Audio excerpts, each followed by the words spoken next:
Okay, I'm ready to start, and I don't even know if we're ready. You ready? Great. Hi, good evening, everyone. Welcome to the Caldwell-West Caldwell Board of Education Public Conference Meeting. Today is Monday, January 22nd, 2024. This evening, the board met in executive session. Actually, it was at 5 o'clock p.m., right? The agenda says 6, but it was actually 5 o'clock p.m. in James Caldwell High School, room 105, which is located in 265 Westville Avenue in West Caldwell, New Jersey. The purpose of that meeting was to discuss personnel, litigation, miscellaneous, and old business matters. This meeting has been advertised and is in compliance with the Open Public Meeting Act and NJSA 10:4-6, also known as the Sunshine Law. The matters discussed will be made public when confidentiality is no longer required, and formal action pursuant to said discussion shall take place only at a meeting to which the public has been invited. Tonight, the public conference meeting is beginning at approximately 7:03 p.m. here in the James Caldwell High School cafeteria. The Board of Education meeting will be streamed live, but all community questions and comments are welcomed here in person. The Caldwell-West Caldwell Board of Education Public Conference Meeting is also in compliance with the Open Public Meetings Act and NJSA 10:4-6, also known as the Sunshine Law. Notices have been sent to The Progress, Caldwell, New Jersey, the Star Ledger, Newark, New Jersey, and Tap Into West Essex. Notices have also been posted at the Board of Education Business Office, located at Harrison School Building, Gray Street, West Caldwell, and have been delivered to the clerks of the Borough of Caldwell and the Township of West Caldwell for posting. Welcome, everyone. Brian, can you please take the roll? Yes. Student Rep Madeline Alberta. Ms. DiMartini. Here. Ms. Landolfi Jefferson. Here. Ms. Mack. Here. Mr. Diambola. Here.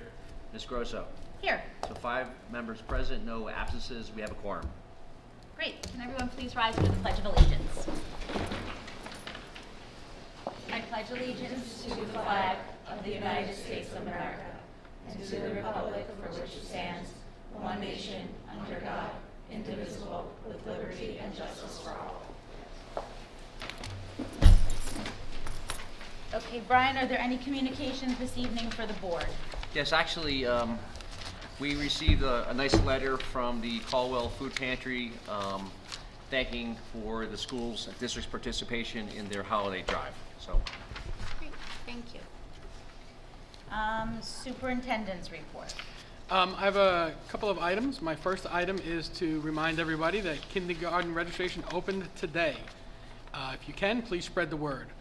All registration information is on our website.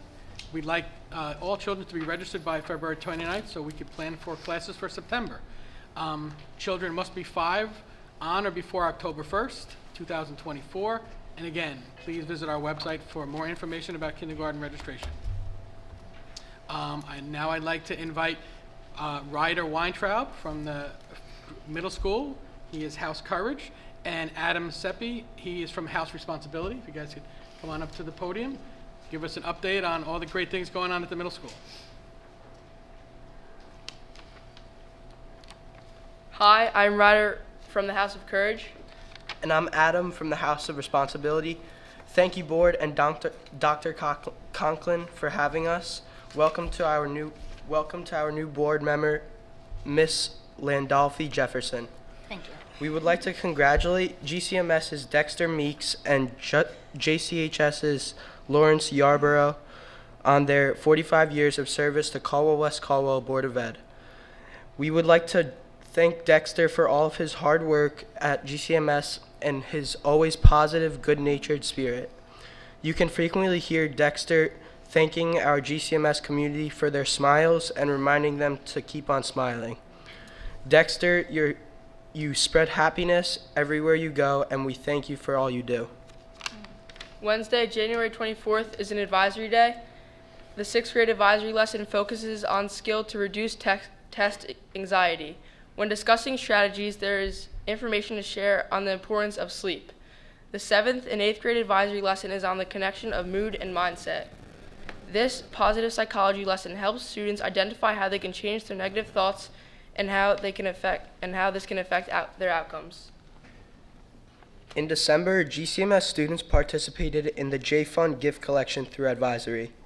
J-Fund was founded by Jay Coughlin after he saw one of his players at Boston College battled leukemia and witnessed the toll and hardship it took on his entire family. Jay vowed and he would create a way to help families with children battling cancer and started the Jay Fund Foundations. GCMS is honored to be able to contribute toward this cause annually. This year, we were able to brighten over 30 families' holidays by putting gifts under the tree for their children. On December 22nd, GCMS had a house day. Students were able to come together across grade levels and participate in friendly and competitive events. The most anticipated event of the day was the lip sync competition. The competition was fierce this year, from the teachers performing 80 boy bands tributes and providing mini Taylor Swift concerts complete with confetti cannons and other special effects. However, the 8th graders pulled all the love from the crowd and were declared the winners. Endurance is currently in the lead, followed by respect and then responsibility. The next house event will be the Academic Bowl on February 16th. The Academic Bowl is when different houses gather together to compete in a trivia contest at the end of the day. We are looking forward to see who wins the Trivia Cup this year. And finally, being a house leader has taught me the importance of patience, preparation, and communication when working with my peers towards a common goal. One thing being a house leader has taught me is leadership. For instance, on past house days, I'm in charge of running various games and making materials to hand out to my house for the events. But what I enjoy doing the most is being able to speak to my house and try to motivate them and get everyone excited to compete in the upcoming games. Thank you for the opportunity to speak in front of the board tonight. We hope you have a nice evening. Thank you. Are there any questions? So I'm going to ask Adam and Ryder if you could just stick around for me. You can have a seat, but I want you to stick around because I have something for you two to do tonight, okay? Okay. You guys did awesome. That concludes mine. That's it? Okay. All right, so next, what we're going to do for the President's Report is Adam gave us a nice preview of it. We are going to recognize Dexter Meeks and Lawrence Yarborough for their 45 years of service here in the Caldwell-West Caldwell District. Can we please rise to our feet and give both of these gentlemen a big round of applause?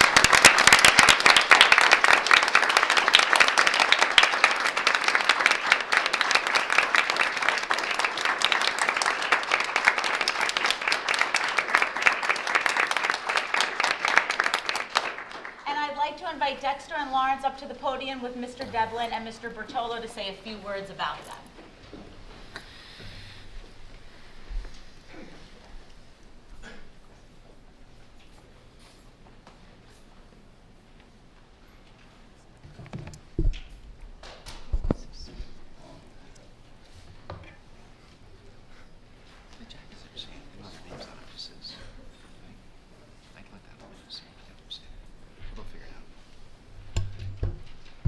Good evening, everyone. I have been asked to speak tonight about Dexter Meeks, custodian at Grover Cleveland Middle School. Before I begin, I'd like to take you back to 1979 and highlight some things about that year. Bread cost 29 cents a loaf, gas 86 cents a gallon, eggs were 89 cents a dozen, and milk was $1.62 a gallon. The 205th and final episode of the sitcom All in the Family was broadcast on CBS, while the first episode of The Dukes of Hazzard premiered on CBS. Consumer products introduced that year Hubba Bubba Bubblegum, the Magnalite Flashlight, Black & Decker Dust Buster, Honey Nut Cheerios, and the Sony Walkman. McDonald's introduced the Happy Meal for $1. And the Entertainment and Sports Programming Network, also known as ESPN, first launched on cable television. But perhaps the most important thing to happen in 1979 was when the Caldwell-West Caldwell School District hired Dexter Meeks and Lawrence Yarborough. It is with great honor that we recognize the incredible milestones achieved by Dexter and Lawrence, celebrating 45 years of service to the Caldwell-West Caldwell School District. Although I've been asked to speak about Dexter, I'd also like to congratulate Lawrence, who I've known for some time. I've spoken with him several times regarding his history with Caldwell, including being a GCMS graduate. We recently spoke about his interest in learning more about President Grover Cleveland and how he's lived in Caldwell his whole life down the street from where a president was born and didn't know more about him. Even after 45 years of working, Lawrence still has a desire to learn. Thank you, Lawrence, for your service to the Caldwell-West Caldwell School District.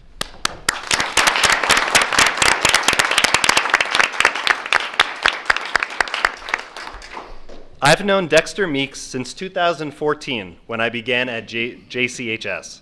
Dexter began his career at Grover Cleveland Middle School for a short amount of time before moving to JCHS for over 40 years before returning to his original home at GCMS.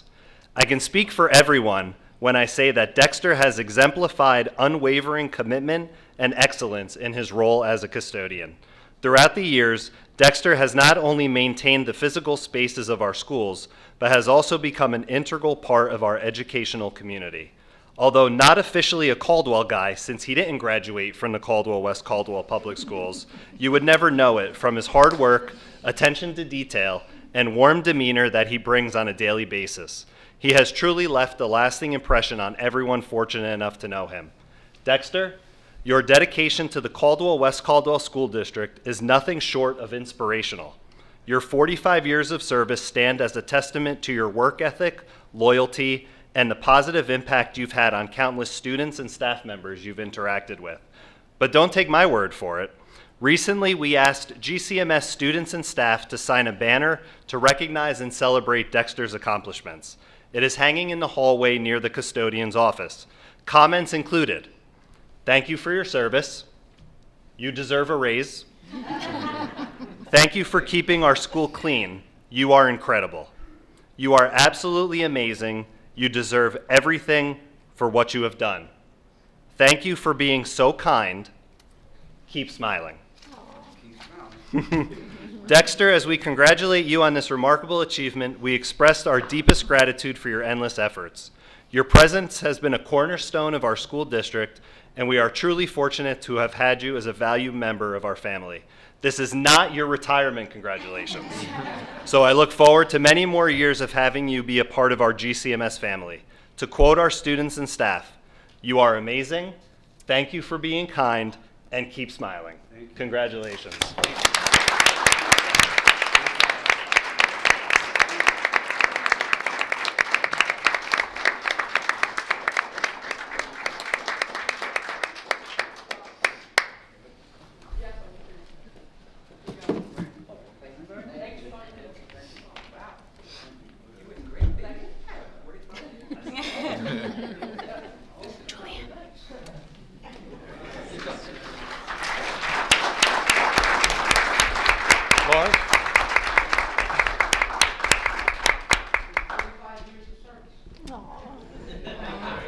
Lawrence, stay on up. I too want to congratulate Dexter and Lawrence as well. I was asked to speak about Lawrence, but Dexter, this is my 9th year at James Caldwell High School, and for 8 of those years, Dexter was a part of the night custodial crew here. Lawrence is also a member of the night custodial crew. Those of you who are around the high school know that there's always something going on here at the high school. They are constantly being asked to not just perform their duties, cleaning the classrooms or cleaning their sections, but setting up for board meetings, setting up for musicals and athletic events, and moving things around, and having the principal ask them at the last minute to switch an area to go to. Both of these gentlemen do an outstanding job, and they are also do it with a smile and do it with the dedication and a pride to the school district. So thank you so much, Dexter and Lawrence. I have a little bit something more prepared. I also wanted to, Mr. Bertola and I both had the same idea about 1979. I just was going to bring us back a little bit too. I just wanted to add a couple of things that he left out. That Jimmy Carter was president, and then when Dexter started, he's just short of 45 years. He hasn't quite made it yet. He started in April 2nd, 1979. I was able to, he was January 3rd. Yeah, right. You're sir, April 2nd, 1979. You got a couple more weeks to go. But also, the China Syndrome was the #1 box office hit, and Gloria Gaynor's I Will Survive was the #1 hit there. Mr. Patolo mentioned some of the TV shows that people were watching, but the disco look and sports clothing was also in style. And Mr. Patolo left out that the Pittsburgh Steelers won the Super Bowl that year. They happen to be my favorite team. The Dallas Cowboys almost beat them. Yes, but they did not. They did not, Lawrence. They did not, Lawrence. So, it is an honor to be here tonight to express our heartfelt appreciation for outstanding dedication and service of Lawrence Yarborough, who has devoted an incredible 45 years to our high school community. Lawrence is not just a custodian, he is an invaluable member of our JCHS family. With unwavering commitment, he has shown extraordinary friendliness, love for both students and faculty, and a willingness to go above and beyond to help anyone in any way possible. His warm and welcoming presence has left a lasting impact on our school's environment and made a positive impression on our students for over 4 decades. Beyond the day-to-day tasks, Lawrence brings a wealth of institutional memory that has been instrumental in preserving the school's history and traditions. It should be noted that Lawrence also attended James Caldwell High School and is a proud member of the class of 1976. Woo! He is a living testament to the values and spirit that make the Caldwell-West Caldwell community special. As we acknowledge this remarkable milestone of 45 years, we extend our deepest gratitude to Lawrence for his tireless efforts and positive influence on our school. We are fortunate to have him as an integral part of our educational community. Today, when I was mentioning to faculty that we were going to be honoring Lawrence today, the first thing is people smiled. People always smile when we mention Lawrence's name.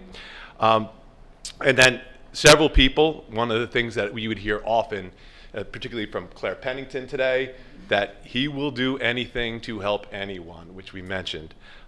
Miss Lisa Lucia Hayden said that you have an incredible memory, and that comes in handy when we always know who was principal when, where things were stored. I know that when I need to know what key opens a particular door, Lawrence is the man that will have that answer.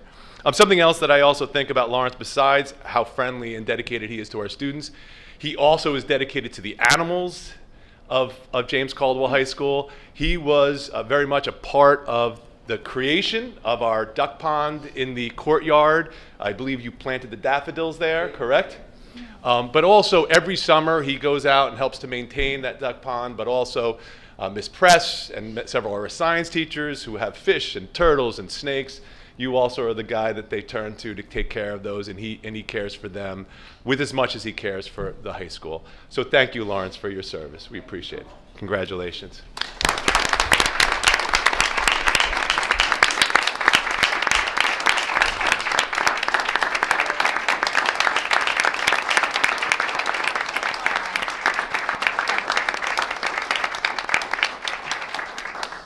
We're just going to take a 2-minute break for pictures with everybody, if that works.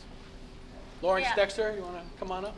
I just want to also say, Lawrence and Dexter, on behalf of the board, and I will open it up briefly to see if the board has anything to say individually, I just want to say thank you. I think that out of the mouths of babes, the students said it the best, what an impact you all have made here. And Mr. Devlin mentioned Gloria Gaynor's song, I Will Survive. Well, I wrote down, you survived 45 years working here, and we would not have survived without you. You're an integral part of this district, the fabric of this district. So thank you. We are blessed to have both of you working here. Please be here for 45 more. That's what I say. Please.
I was just pulled out because there's a very ill child at wrestling practice, and the custodian in the back did not think twice about jumping up to go help because it's a situation. So really, not only thank you to Lawrence and Dexter, but thank you to our custodians throughout the district who have to deal with so much, and they are really the unsung heroes. So let's just give them another round. Let's clap them out. Give them a clap out. Okay. So this meeting, we're back to 2 meetings a month, where we tried to go to 1 meeting, and we really decided as a group that it really wasn't enough time for us to really speak and discuss the agenda and some of the things going on in the district. We have a lot going on. So tonight is not a voting meeting. It's a discussion meeting. So things that we can discuss or maybe want to ask in public, we're going to do that. We are also going to go back to executive and discuss things we can't discuss in public. And then next Monday, we'll be voting. But we will welcome comments on the agenda tonight. I'll read my little spiel for all of us to hear. So public participation, because right now I'm going to open up comments on agenda items only. Public participation shall be governed by the following. The participant must be recognized by the presiding officer and must preface comments by an announcement of their name and address. Statements are to be limited to 3 minutes duration. Participant may speak no more than once on the same topic until all others who wish to speak on that topic have been heard, and all statements shall be directed to the presiding officer. Boards use the public comment of the meeting as an opportunity to listen to citizen concerns, but not to debate issues or enter into a question and answer session or a cross-examination between the public and individual board members. Be aware that not all issues brought before the board this evening will be resolved. Boards may respond to public comment by seeking additional information or by delegating the authority to investigate the issue to the superintendent or his designee. The presiding officer may interrupt, warn, and/or terminate a participant's comments if it exceeds the allotted time or is objectively obscene. Participants may be civilly liable for any obscene, defamatory, or slanderous statements made during public comment. So at this time, does anyone have any comments on agenda items only? Liz.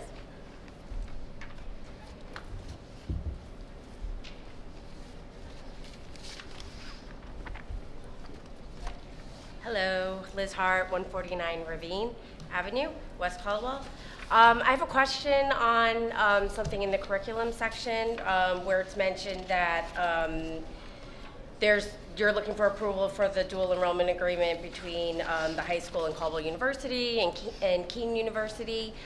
In the program studies document, it also lists FDU and Seton Hall. So are those schools, are we not looking to contract with them, or those are still in negotiation? We already have agreements with those. These are additional agreements. Okay. Are you also planning on posting the credits and or costs of enrollment in whatever I just had the 8th grade parent meeting, right? And so I've already been looking through those. So it would be extremely helpful if the credits and or the costs were listed as part of the program of studies. So that way, as we're planning with our children, which courses they should be taking, whether or not it's financially makes sense or not. I'll talk to the guidance department tomorrow, create a link if there isn't a link. Okay. So that way you can see all that. Okay, perfect. So then that would be within a week or 2? I'll talk to them tomorrow. Okay. So, because I feel like the deadline's coming, or I don't know, I'm just getting a little nervous to have my little spreadsheet. I think it's available. We just have to create a link to it. Okay, perfect. Then And if you have a specific question, just call the guidance department at the high school or the middle school, and they'll direct you to the number, so you can decide right now. But I'll get them to make sure there's a link so it's easy to follow on the website. Okay, perfect. I have one more question. Go. Okay. So then in the finance section, I saw that there was a donation from both the Washington Elementary School and Wilson School HSAs for the Lego STEM related after school activities. So it was interesting to me that those needed to be donations, and I know that the district is looking to push for STEAM activities, coming into the upcoming year. So I was curious as to whether or not something like that could be put into the budget for the upcoming year, so that way the HSAs don't have to contribute funds, or, would that be open to discussion for the budget so that the individual schools aren't? I'm not sure what your question is. My question is, I'm not sure why Washington School and Wilson School had to provide donations for these activities, Oh, especially they when wanted to provide, they wanted to create this. It wasn't something that existed. The HSA asked, and they said they wanted to create this. It wasn't something that the school directly asked for. The HSAs wanted a club. Okay. And there's no clubs at the elementary school, so they, in order for us to be able to pay the teachers to run the club, they have to provide a donation because we have to pay them in taxes and everything else. So they donate the money and the club gets created. But that's not something that the district would be willing to pay for without having to get a donation, or you're not allowed to do that? Well, there's no elementary school clubs, so they wanted to donate. So that, there's no direct mechanism to create the club, Okay. so it's not something that we would do internally. Okay. But if the schools wanted to do that, then moving forward as part of the STEAM initiative, would that be something that would be taken? It might not be an after-school activity. It might be a during-school activity. Okay. I think that's maybe that's the, I'm answering the question. It's an after-school activity program. It's not during school. So if it was Right. something during school, it'd be something the school would typically fund, because there's no after-school clubs at the elementary school level. And that's just because it has never existed before, or So it's just like to? There's no contract. Yeah, it hasn't existed before, to my knowledge, Okay. except through the HSA or some other entity. And is that just because of the age, and that's just not a part of the It's not part of the program. program ever? Not since I've been here. Okay. So maybe in the past there was one. Okay. Yeah. Because I feel like the teachers are involved in middle school and high school. No. A lot of the clubs at the middle school are voluntary. I They're know, not- I know. They don't get paid for those either. Which is So we do have unfortunate. those. Yeah. We actually are working with an outside entity that is actually donating money to run an after-school club as well, besides the HSA Okay. at the different schools. Are we looking into compensating the middle school teachers for that, for their assistance next year, or no? No. Okay. Okay. But Liz, thank you for your comments, and when you come up and say things like this, like, it does make it, we will go back and discuss it, so just know, like, we're listening, but it's already written down, like, these are things we have to discuss, and we're heading into budget season. So Right. these are all, like, really good things, so your comments are not on deaf ears, because you're saying it, we're listening and absorbing, and then these are discussions that'll then happen behind the scenes, and then, domino effect, right? So these Right. are ways that, so thank you is what I'm saying. Thank you for it, and definitely something, of course, we always want to promote our teachers and do Right. great things, and these are great programs, and so kudos. I know Maggie, the Washington HSA president, is sitting here, Maggie Shaw, and to Wilson School for doing it, but of course we want there to be equity amongst all the elementary schools, so any way we can try to do that and figure it out, but of course there's a lot of factors that go into play, as you well know, contractual factors, financial factors, but it's definitely something we'll bring back and start to discuss. No, absolutely, and please don't take, I didn't mean that the teachers shouldn't be paid, they absolutely should be paid, and even the middle school teachers, I know that do the advisory and all of that, and they're donating their time. They give so much, as it already is to our students during the, before and after, that 100% they should be compensated for that as well, so yeah. Everything is very well taken. Okay, You okay. always say it in a really nice way, so, All right, thank you. Thank you so much. Thank you.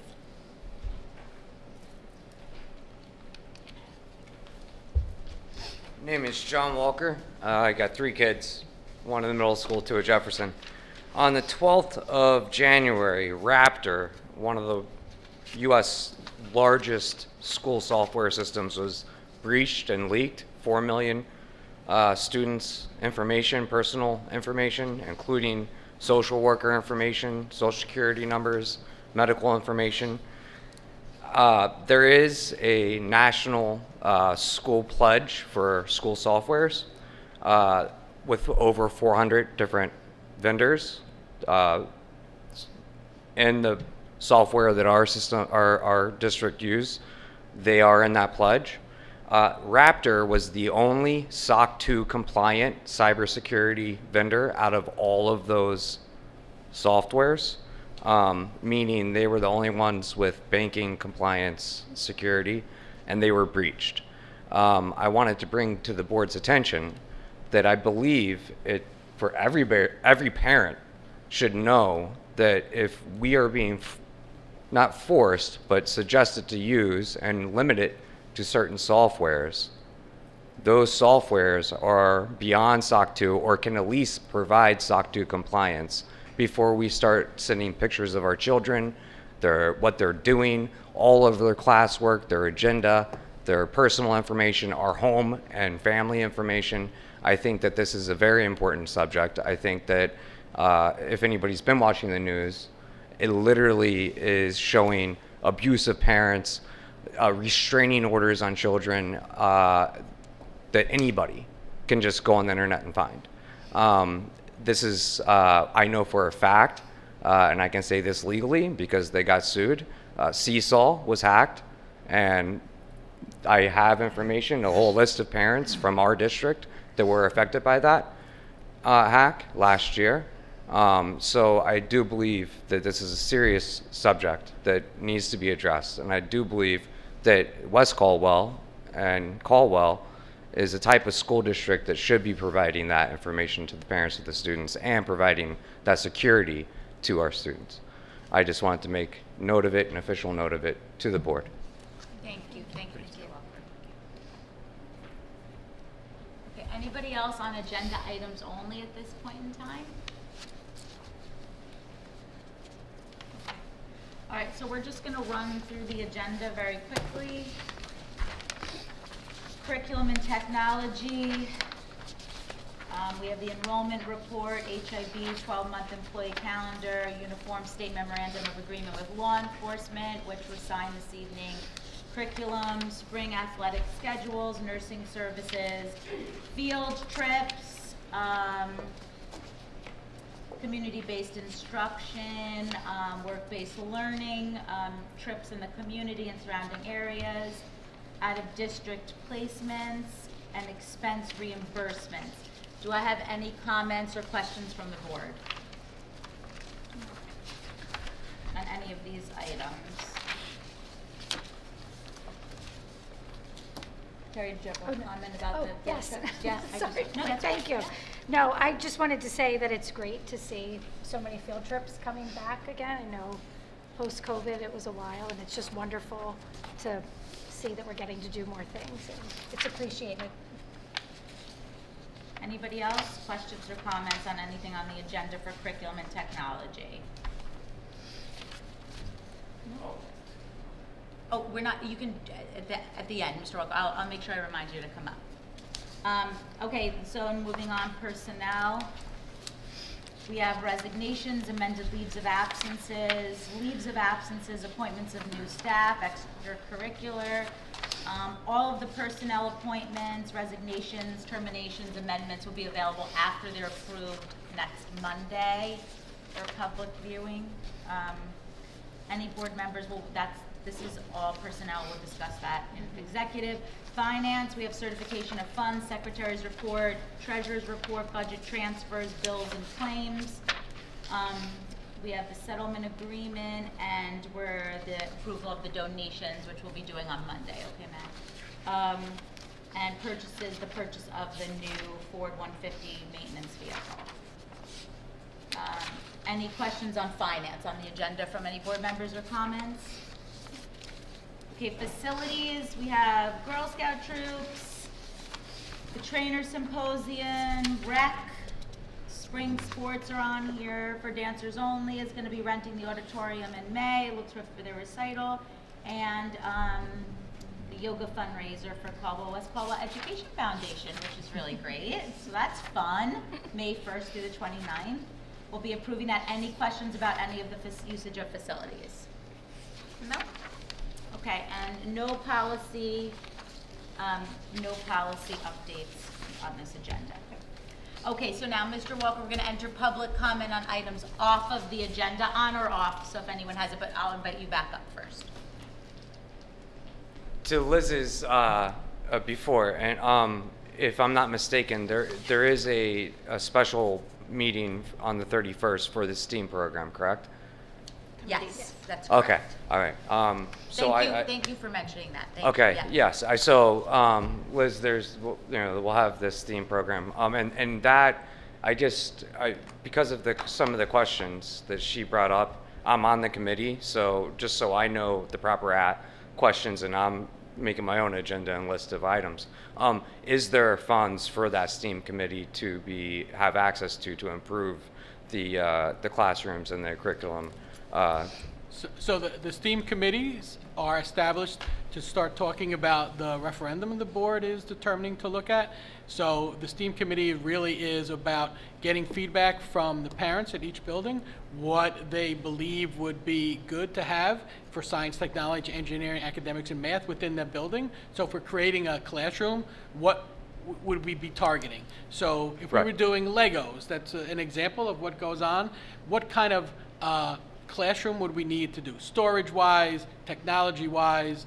So if that was one of the things we wanted to do, what would that look like? So it's really about the space related to the activities that we want to see come to the elementary school, come to the middle school, come to the high school. So it's a discussion about both those things, about what we can buy in terms of physical activities and what that space needs to look like to make sure we can do those things. Like 3D printers would help us do what? That's the conversation we're going to be having on the 31st. Okay, so like coding, and some students might, and how we introduce art into the science. So we would need a block of computers to make sure we could do the coding. Correct. If we were doing something in terms of the arts, what do we need in that classroom to make that accessible? Okay, I would like to just acknowledge Mr. Portello. Actually, it was a great meeting, our first meeting. He gave us a tour. The science teachers at the middle school were amazing. And the parent involvement was amazing. I think, I mean, you have me from a technology company, you have an architect, you had another programmer there. I think you're going to have some pretty good suggestions from the parents. So that's great. Well, that's why we want to have you guys now meet with representatives from the board to share all that information. Mr. Bertola shared the information. All the elementary school principals have shared their information as well. So we want to get direct feedback from you as we continue this conversation, as we start looking at what we want to do for the referendum. Excellent. Okay. Thank you. Thank you. Thanks, Mr. Walker. Thank you. Anybody else? Yeah.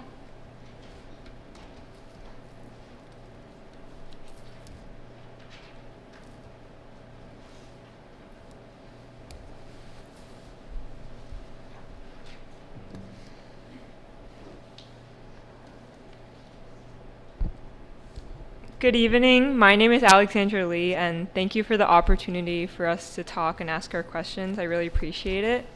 I'm currently a senior here at JCHS, and I'm here on behalf of our Future Business Leaders of America, or FBLA chapter. And I'm going to talk to you a little bit about the benefits of CTSOs, or these career and technical student organizations that our school have, including FBLA and TSA. Personally, at JCHS, FBLA has been one of my core experiences for all 4 years of my high school experience. Currently, I'm serving as the National Eastern Region Media Director and New Jersey State Historian, so I have the opportunity to serve, in addition to our school, the wider communities of New Jersey and the Eastern United States. And I think that from this experience, I've really been able to see the unique benefits that CTSOs have to offer, and I just wanted to highlight them for you today. So CTSOs are a little different from traditional clubs because while they're advisor supported, they're really student-led organizations. It's us students, high school students, middle school students, who really take the charge of leadership and running the activities and all the things we do at CTSOs, and I think that allows for a really unique opportunity to lead and to be a part of a community in a way that's very specific to CTSOs.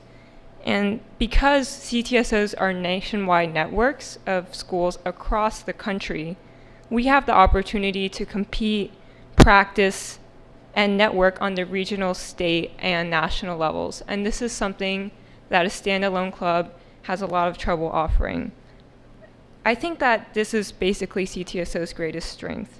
Because us, as James Caldwell High School, is able to be linked to a really large and established network of existing resources, programs, competitions, conferences, and other students, we're able to really put our name out there and take advantage of the many opportunities that having such a large network has to offer. And also, in a unique way, they can be integrated into curriculums. For example, in FBLA, one of the popular competitions we have is Introduction to, or like Business Plan. Basically, you make a business plan, and that's very much aligned with what our Introduction to Business class does as their final project. Basically, at the end of the year, we make our own business plan. So it's a great way to encourage kids to make the most of their in-school opportunities in an outside-of-school way. So I think that CTSOs are really unique because they blend so well in the school environment while also linking you to this greater network of resources.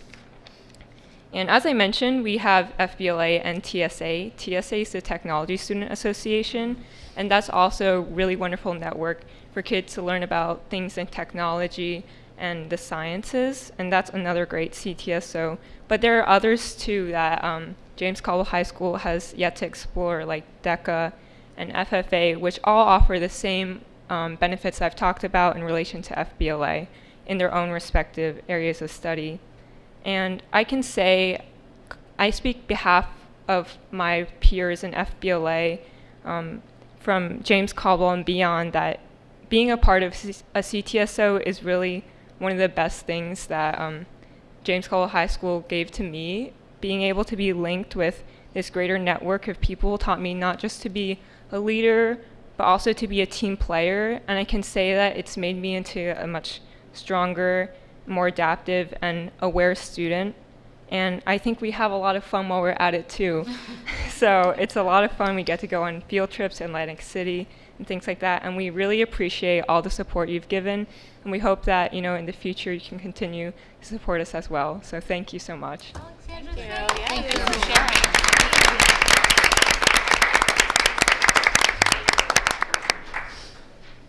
Thank you, Alexandra. It means so much when a student comes up and really advocates for themselves and their peers and what's working. Like, we can only see it from an adult perspective. So when you guys have the courage to come here and speak and share the feedback from the students, it really goes a long way and it means so much to all of us. So thank you so much. And we were just talking tonight in executive about like FBLA and how amazing it is and all the amazing opportunities it's creating for kids here. It's like one of the best programs that's started here in quite a few years. So it's really amazing. So thank you. Thank you for being testimony to that. Thank you. Christine?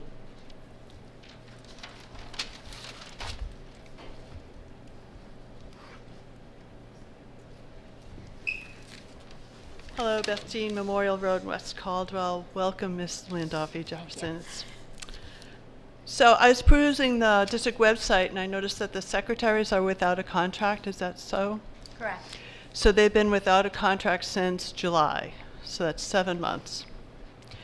So 7 months without a contract for people who are in a critical position in the school. So they're the first people that new families have interactions with. They're the last people that you say goodbye when you leave the school. They know everything. They run everything from the mundane, where are my number 2 pencils, up to, real critical and extraordinary circumstances. So I cannot sing their praises more highly. And I'm wondering what the plan is to help these people be able to get a fair and just contract. So that's my question. It's a personnel matter. The board is in the process of negotiating with them. It's not something we can discuss in public, but the board is actively negotiating with the secretaries. So are there meetings planned? The board is actively negotiating with the secretaries. So are there meetings scheduled? Again, I can't discuss ongoing negotiations. I could tell you that the board, from their side, is actively negotiating with the secretaries, attempting to schedule meetings, everything that they're supposed to be doing. Okay. Everything they're supposed to be doing. Okay, well, I really hope that that's so. On another note, Ms. Hart brings up a really good point about extra activities, after-school activities, particularly in the elementary school, which there hasn't been, I was a nurse at Washington School for an eternity, and for a while we had after-school activities. I did a bird watching club, we did some crochet clubs, and those were all not funded by the school, they were voluntary and stuff. And it was difficult from an elementary perspective to look and see, well, oh, there were funded activities at the middle school and high school and stuff, and that's, I think, why those things sort of fell apart. So I think having after-school activities for the children so that they can learn new skills about getting along, interacting. Sometimes you come out ahead, sometimes you don't. Those things are really critical in a non-stressful environment, and something that they can see as having fun. So I think she brought up a lot of good points. Yeah. Thanks. Thank you. Anybody else? Anything on or off the agenda this evening? Going once, going twice? All right, then I am going to ask for a motion for the board to exit public session and enter executive session at 7:49 p.m. back in room 105. Do I have a motion? I'll make a motion. And do I have a second? I will second it. Great. Brian, can you take the roll, please? Yes. All in favor, aye. Aye. All against, nay. Any abstentions? Motion carried. Great. Thank you all for coming. We'll be back here next. We're back at the high school next Monday, right, Dr. Tucker? Yes, high school. Never know where I'm. Here next Monday, the 29th.